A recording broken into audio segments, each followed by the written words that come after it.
Cotreau, donc je suis responsable du service de prévision de Météo France en Guadeloupe.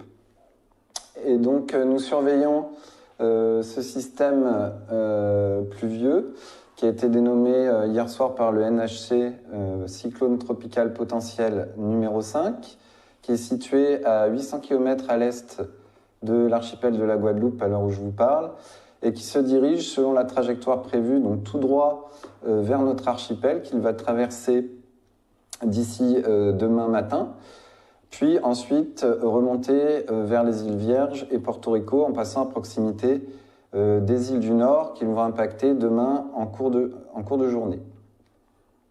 Alors, qu'est-ce qu'on va avoir réellement? De l'eau, de la pluie, du vent? Alors, on va avoir un peu des trois, mais l'élément principal qui va nous concerner, c'est la pluie.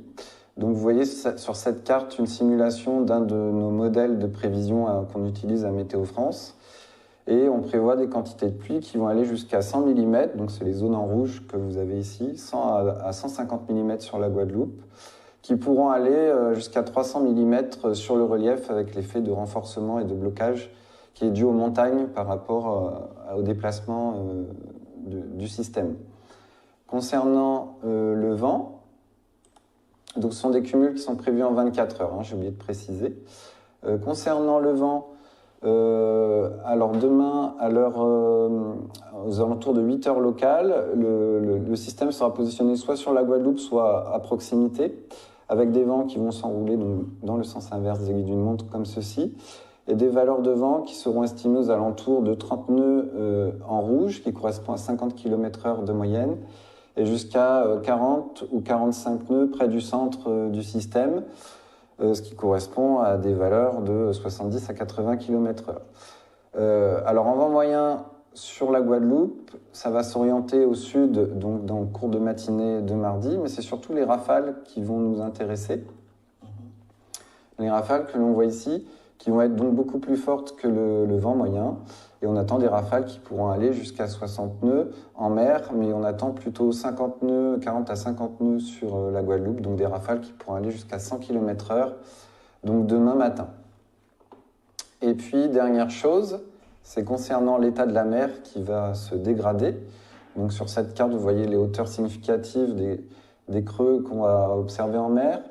Et à partir du bleu, c'est du 2,50 m, et un peu plus au large, on aura du 3,50 m. Donc ça va impacter notamment les côtes qui sont exposées à l'est de l'archipel, donc la Désirade, voilà, Moule, Marie-Galante. Et puis ensuite, lorsque le système va basculer en Caraïbes, la houle va changer de sens et va s'orienter au sud et va impacter directement la côte sous le vent, les Saintes et le sud Basse-Terre.